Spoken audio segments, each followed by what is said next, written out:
آقا کریم علیہ السلام کی خدمت میں ایک صاحب حاضر ہوئے اور انہوں نے اپنے امام کی شکایت پیش کی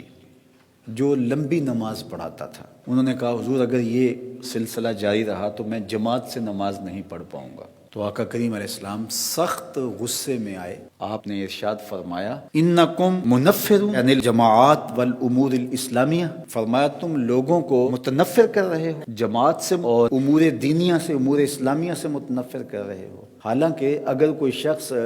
نماز میں قرات لمبی کرتا ہے تو وہ یہ جو عمل کر رہا ہے اللہ کی رضا جوئی کے لیے کر رہا ہے۔ نماز کے اندر قرات ہے، اللہ کا قرآن ہے، قرآن پڑھنا افضل ہے اور نماز میں پڑھنا اور افضل ہے۔ تو جو افضل ترین عبادت ہے اس کو بھی طول نہیں دے سکتے آپ، تو پھر میں اپنی گفتگو کو کیوں طول دے سکوں کہ جس سے لوگ اذیت میں مبتلا ہوں۔ کسی کو نصیحت کرتے ہوئے، کسی کو تلقین کرتے ہوئے حد سے تجاوز نہیں کرنا چاہیے۔ نفلی عبادت کے لیے آپ واجب کی عبادت جتنا زور نہیں دے سکتے، جو واجبات ہیں ان کا زور فرض کے برابر نہیں ہو سکتا۔ تو دین کی حکمت یہ ہے کہ آسانی سے لوگوں تک دین پہنچایا جائے۔ ہاں جہاں دین نے ہمیں سختی کرنے کی تلقین کی ہے وہ ایک الگ امر ہے، اور جہاں نہیں کی تو ہمیں کوئی اختیار نہیں ہے۔ تو بعض اوقات ہم ان امور پہ اتنا زور دے دیتے ہیں جن کی شریعت میں تاکید نہیں ہوتی، اور ان امور پہ ہم بعض اوقات زور نہیں دیتے جن میں شریعت میں زور ہوتا ہے۔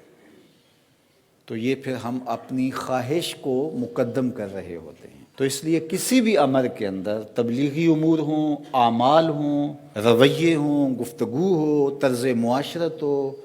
اس میں جو ہے وہ حد سے تجاوز نہیں کرے۔ شریعت نے جس حد تک جانے کا کہا، دیکھیے جہاد میں آخری حد تک جانے کا کہا ہے، مخالف کی گردن اتار دینے کا حکم ہے، وہاں ہم جا سکتے ہیں، لیکن وہاں بھی حد بندی رکھی کہ بچوں کو قتل نہیں کرو گے، بوڑھوں کو قتل نہیں کرو گے، اسی طرح بیماروں اور لاغروں کو، معذوروں کو قتل نہیں کرو گے، ان کے پروہت، پادری اور ان کے جو مذہبی رہنما ہیں ان کا قتل نہیں کرو گے، فصلیں نہیں اجاڑو گے، جانور نہیں قتل کرو گے۔ وہاں بھی آداب دیے، کہتے جنگ اور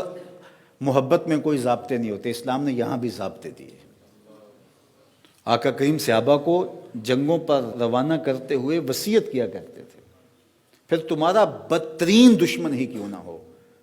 اور اس نے تمہارے لشکر کو نقصان بھی پہنچایا ہو، تمہارے بہت سارے لوگ شہید بھی کیے ہو، اور کتنا غصہ ہے اس کے اوپر، کہا ضرور قتل کرنا لیکن کسی کی شکل نہ بگاڑنا، یہ شکل تمہارے رب نے بنائی ہے، رب کی بنائی ہوئی شکل کو تم مسخ نہیں کر سکتے، جتنا بھی بدترین دشمن تمہارا کیوں نہ ہو، اگرچہ بھاولا کتا ہی کیوں نہ ہو۔ کئیوں کی جان لے چکا اور جدھر سے گزرتا ہے کاٹتا چلا جاتا ہے، اب لازم ہو گیا کہ اس کتے کو مار دیا جائے، تو اس کے پیچھے لٹھ لے کے دوڑے، بندوق لے کے دوڑے، خنجر لے کے دوڑے، اس کو مارنے لگے، پھر آواز آئی رحمت عالم صلی اللہ علیہ وآلہ وسلم کی، اس کتے کو مارنے لگے ہو، تمہیں غصہ بھی بڑا ہے، کتنی لاشیں پڑی ہوئی ہیں، لیکن میری آواز سنو، ایاکم والمثلہ ولو بالکلب العقور، اس کی شکل نہیں بگاڑنی، اگرچہ بھاولا کتا ہے لیکن اس کی شکل رب نے بنائی ہے۔ یہ ہمارا دین ہے، یہ اصل تصویر ہے دین کی۔ جب ہمارا دین یہ شکل دین کی پیش کر رہا ہے تو کیسے ہو سکتا ہے کہ ہم کسی کو ٹانگ سے گھسیٹ کر محض الزام پر اس کو سڑک میں چوراہے میں رکھ کر کے اس کی ہڈیاں توڑ دیں اور پھر اس کی لاش کو جو ہے وہ جلا کر کے راکھ میں تبدیل کر دیں اور اس کو ہم حضور کی محبت قرار دیں۔ یہ ہمارے نفس کی خواہش ہو سکتی ہے، اللہ کے رسول کی محبت نہیں ہو سکتی ہے،